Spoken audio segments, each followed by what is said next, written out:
So hello guys, mag-update tayo dito sa mga green up ni Mr.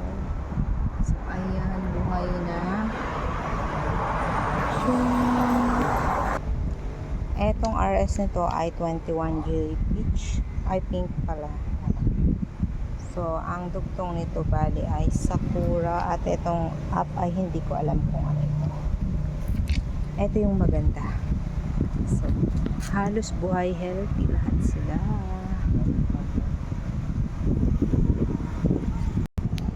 So, ang ganda ng pagka-graph nito, buhay na buhay. Pero syempre, meron ding namamatay. Tulad nito, 2 beses na itong naigraph, pero patay talaga.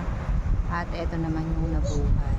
So, bali dun sa 21 jewel niyang malaki ay halos ay buhay din lahat. Hindi nga lang matanggalan ng ibang mga suwi dahil sobrang taas. So, ayan, buhay na buhay.